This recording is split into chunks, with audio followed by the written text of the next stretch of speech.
Bismillahirrahmanirrahim. Assalamualaikum warahmatullahi taala wabarakatuh. Alhamdulillahirabbil alamin. Wassalatu wassalamu ala asyrafil anbiya'i wal mursalin wa ala alihi wa sahbihi ajma'in. Qala Allah ta'ala fi muhkam tanzilih ba'da an a'udzu billahi minasyaitonir rajim. Bismillahirrahmanirrahim. Wa dzakkir fa inna dzikra tanfa'ul mu'minin. وقال عليه الصلاة والسلام فإن أصدق الحديث كتاب الله وخير الهدي هدي محمد صلى الله عليه وسلم وشر الأمور محدثاتها وكل محدثة بدعة وكل بدعة ضلالة وكل ضلالة في النار أو كما قال رسول الله صلى الله عليه وسلم. Alhamdulillah, terima kasih kepada Akhina Al-Karim Rais Jilsah Dr. Fatullah, yang dihormati Dr. Azhan Hamdan, Pengurusi Perubatan Cawangan Tonto, EJKT ataupun Esko Ikhwah maupun akhwat yang turut hadir pada malam ini. Tidak dilupakan kepada Saudara Zulkifli Muhammad, Nasihat PCT dan adik-adik yang anak kasih sekalian. Pertama, bila sama-sama kita rapatkan syukur kita kepada Allah Subhanahu Wa Taala, kerana pada malam ini kita diberi kesempatan, kelapangan oleh Allah Subhanahu Wa Taala, kita meneruskan sisa-sisa pembahas kita selaku hamba kepada Allah Subhanahu Wa Taala untuk menuntut ilmu agama Allah Subhanahu Wa Taala dalam tujuan ataupun kerangka untuk menyempurnakan proses pengabdian kita kepada Allah Subhanahu Wa Taala. Kerana dengan ilmu sahajalah mampu menyempurnakan tahap kita nak mengabdikan diri kepada Allah Subhanahu Wa Taala. Setelah mana kita memahami firman Allah Subhanahu Wa Taala, "Wa ma khalaqtul jinna wal insa illa liya'budun." Disebut oleh Allah Subhanahu Wa Taala, tidak aku jadikan manusia ataupun ciptakan manusia ataupun jin melainkan hanya untuk beribadat kepada Allah Subhanahu Wa Taala. Maknanya kita dibuat ataupun kita diciptakan oleh Allah Subhanahu Wa Taala, tujuannya adalah untuk beribadat kepada Allah Subhanahu Wa Taala. Dan ibadat ni dia tak boleh nak buat dengan kepala otak kita. Maknanya kita terlintas, kita rasa relevan, kita rasa sesuai, nampak positifnya kita nak buat, tak boleh. Ibadat ni kita kena belajar. Tak. Pernah berlaku kepada Sayyidina Umar Al-Khattab radhiyallahu anhu. Dia tengah tawaf di Kaabah, lalu dia pun nak mengucuk Hajarul Aswad. Dia bersumpah. Dia kata, demi Allah, dia kata mu batu, dia kata ke Hajar Aswad tak boleh bagi manfaat dan juga tidak boleh bagi mudarat. Kalau aku tak tengok Muhammad mai kucuk mu, taubat aku tak mai kucuk mu, dia kata. Okey, jaga apa dia gising batu. Tak, kalau kita gising boleh petis pun dia jangan fikir dah. Tak boleh bekal ke gising bubuk juga Mekah. Mati dia asal nak gising Hajar Aswad. Tak. Ada saya nak adik sebab tak. Dia bawa pelik Mekah. Baru je lah, tak boleh lagi asal. Dia kira itu kebetulan dengan gaya puasa. Jadi dia tengok ramai-ramai. Adalah Indonesia, dia tanya, mau siung batu? Dia tanya-tanya lah, nak siung batu ke dia? Kata mari, dia nak tolong. Jadi 3 orang tu nak buka lalu dia. Dia teruk-teruk. Akhirnya sampai batu. Dia pun kucuk. Sudah siung, minta 100 riyal. Menyesal dia. Kata tak ada 50 riyal. Tepuk dahi dia kata, dia cakap tepuk dahi. Mari 50 riyal. Maknanya payahnya, kalau tak ada 50 riyal, tak ada 100, tak ada siung batu tu. Tak. Dan saya anak pun kalau tidak bukan kerana sunnah Nabi kita Muhammad sallallahu alaihi wasallam siung batu, tak ada siung. Dan maknanya kalau kita ikut logik, ada pasal, tak bubuk-bubuk lagi siung batu. Begitu jugalah. Ada satu hukum. Kalau kita pakai pop, tak, kita ambil semaya, kita sapu sebelah atas. Tak, dia tak sapu sebelah bawah. Kalau kerana ikut pada otak kita, sapu sebelah bawah lah, sebab sebelah bawah ni jadi alas. Tak, duduk pijak atas tidak cuma, tapi dia sapu ke atas. Tu hukum Islam. Nak wayaknya dia bukan mengikut akalan kita, mengikut akal kita. Sebab ianya adalah bersifat taufiqi, ditentukan oleh Allah Subhanahu Wa Taala, dan syariatnya telah diperkenalkan oleh Nabi kita Muhammad sallallahu alaihi wasallam. Jadi mudah-mudahan dengan kita belajar ni, kita sedikit sebanyak mengenali agama Allah Subhanahu Wa Taala. sebagaimana yang disebut sana untuk menyempurnakan proses pengabdian kita kepada Allah Subhanahu Wa Taala. Baik. Dan antara benda lain juga sepatutnya kita nafaskan juga rasa syukur kita kepada Allah Subhanahu Wa Taala kerana pada malam ini kita telah masuk hari pertama di bulan Zulhijjah, di mana hari ini merupakan bahagian daripada hari yang disebut secara langsung oleh Nabi kita Muhammad sallallahu alaihi wasallam ada fadilat secara khusus. Makna fadilat ini kelebihan secara khusus, maknanya diisytiharkan oleh Nabi Muhammad sallallahu alaihi wasallam dalam banyak hadis. Maknanya bukan satu, ada beberapa hadis Nabi sebut tentang kelebihan bulan Zulhijjah. Antara lain kelebihannya kerana apa? Kerana pada bulan Zulhijjah ini terdapatnya suatu ibadat yang merupakan sebahagian daripada rukun kepada rukun iman, rukun Islam, iaitu menunaikan haji di Baitillah Al-Haram, di Ka'batul Mukarramah di Mekah. Berlaku pada bulan 10 Zulhijjah bulan ini. Selain daripada itu juga Nabi kita Muhammad sallallahu alaihi wasallam menyebut ma min ayyam, maknanya tak ada dalam hari ini al-amalus salihu fiha ahabbu ila Allah, kita beramal soleh padanya lebih disukai ataupun lebih diagungkan di sisi Allah Subhanahu Wa Taala min hadhil ayyam, melainkan pada hari-hari ini.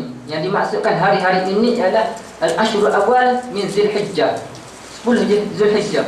Lalu sahabat Nabi Muhammad sallallahu alaihi wasallam pun bertanya kepada baginda Rasulullah, walal jihadu fi sabilillah, adakah tak mampu lagi nak atasi fadail ataupun kelebihan jihad fi sabilillah?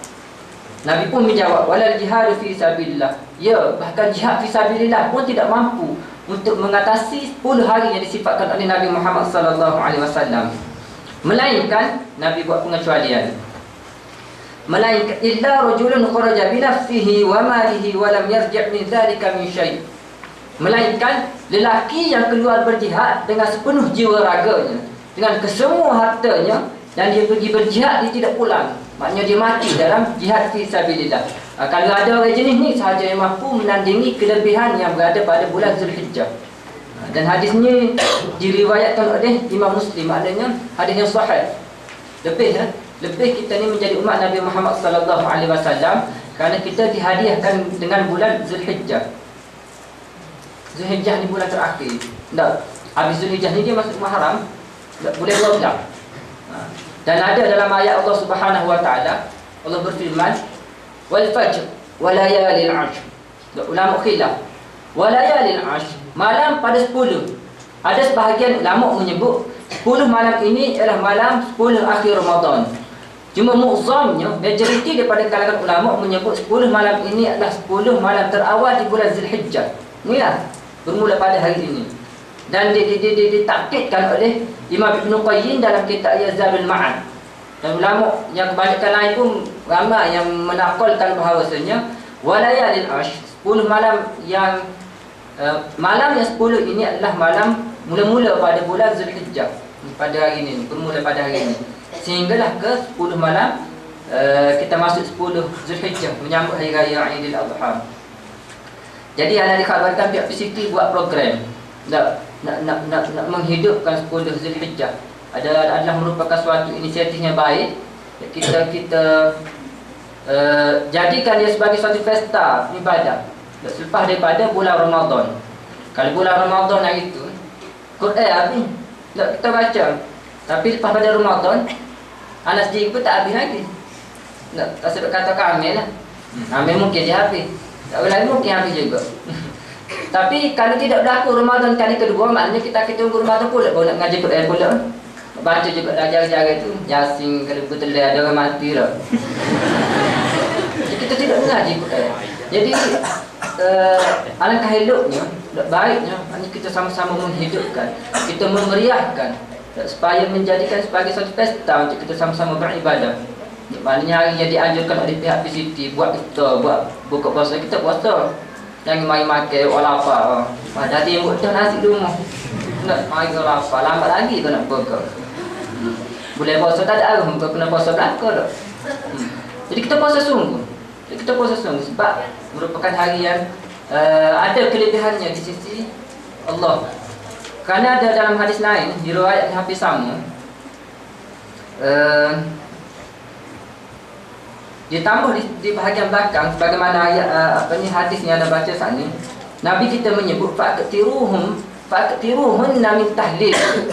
Maka perbanyakkanlah pada bulan ini min tahlil, dengan bertahlil. Tahlilnya apa dia? La ilaha illallah, kita duduk mengatik tu. Tahlil, ada kematian, itu mana dianjurkan supaya kita ni memperbanyakkan tahlil.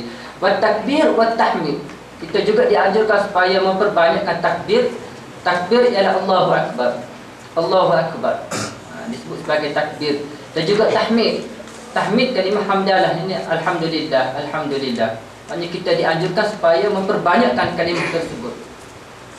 Tahlil la ilaha illallah, takbir Allahu Akbar, dan juga tahmid alhamdulillah. Bacalah. Maknanya lepas mayang, mungkin pada ni kita peruntukkan sedikit masa, kita cukupkan sunnah daripada hadis Nabi Muhammad sallallahu alaihi wasallam supaya bertakbir 33 kali, bertahmid 33 kali, dan juga bertasbih 33 kali. Diwaris daripada hadis Nabi Muhammad sallallahu alaihi wasallam. Pada tu kita pertama setelah lagi cukup 100. Fa'aktiruhun qiyama, Nabi sebut perbanyakkanlah, maka perbanyakkanlah minat tahlil wa takbir wa tahmid di bulan Zulhijjah. Sebab itulah dalam kalau kita buka ada satu bab secara khusus menceritakan berkaitan dengan fadail min Zulhijjah. Maknanya apabila ada tajuk secara khusus, ada dia punya kepentingan dia. Bukalah kita hadis mana sekalipun, Nuzhatul Muttaqin, kalau kita kebetulan buka tadi kitab Riyadhus Shalihin, mana dia buat bab secara khusus. Imam Nawawi buat. Kalau kita buka Al-Azkar daripada Imam Nawawi juga dia buat berkaitan dengan kelebihan bulan Zulhijjah. Jadi hari ini kita baru duduk di permulaan, tak ketinggalan lagi, jangan menyesal lagi. Maknanya ni baru saja mula. Pertama. Yang kedua, ni hadis Muslim juga, riwayat Imam Muslim.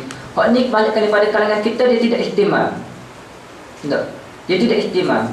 Nabi sebut kalau orang yang dia niat ataupun dia pasang azam untuk korban raya haji ni, Nabi sebut sepatutnya dia tidak boleh kerak kuku, dia tidak boleh kerak rambut, dia tak boleh kerak misar. Dia kena tahu bermula pada 1 bulan. Dan dia boleh kerak rambut, dia boleh cukur misar dia ataupun kerak kuku dia pada hari raya, supaya hari tersebut dia gugurkan bersama dengan aliran darah yang dikorbankan pada hari raya korban. Dan disebut hukumnya adalah makruh, dekat dengan tahrim dah. Ini ulama sebut. Ini hukumnya makruh, tidak sampai peringkat haram. Cumanya makruh ada beberapa peringkat juga sampai ke haram. Tak sampai ke haram. Maknanya hari ni kita tak boleh kerak kuku lah. Bagi yang nak korban lah. Bagi kita si korban kena kerak. Kena kerak. Itu berkaitan dengan Zulhijjah. Dan ada satu hari lagi, hari yang ke-9. Hari ni dia lebih lagi berbanding dengan hari pertama, hari ke-8, ke-7, hari ke-9 ni hari wukuf di Padang Arafah. Dia punya anjuran untuk kita buat puasa ni lebih berbanding dengan hari-hari lain. Kerana Nabi kita Muhammad sallallahu alaihi wasallam sebut dalam hadis yang diriwayatkan oleh Qatadah, Nabi sebut yukaffiru sanatal madiyah wal baqiyah. Yukaffiru sanatal madiyah wal baqiyah. Nabi sebut orang yang berpuasa pada hari tersebut dia dikifaratkan dosanya, diampunkan dosanya sana al-madiyah, setahun lepas dan juga setahun akan mari. 2 tahun sekaligus dengan sehari berpuasa. Hadis Nabi ni bukan mereka sendiri. Makna yukaffiru sanatal madiyah wal baqiyah, dia diampunkan dengan dosa-dosa dia buat pada tahun lepas dan juga pada tahun akan datang. Dosa ni pun dosa kecil, bukan dosa besar. Tapi besarlah ganjarannya biasanya. Kita disebut dengan setahun. Hanya setahun dosa kita akan datang ataupun yang lepas ni diampunkan. Tapi dalam hadis ni berkaitan dengan hari 9 Zulhijjah ni, kalau kita berpuasa, kita akan diampunkan oleh Allah Subhanahu Wa Taala tahun lepas dan juga tahun ni. Jadi amat besarlah fadilatnya dan rugi kalau kita terlepas. Kalau kita rasa malas, kita rasa tak kuat pun kita kena tebing. Maknanya kena adjust juga. Mana malam pun kira boleh puasa juga. Kalau 30 hari bulan Ramadan boleh puasa, Kali sehari apa tadi?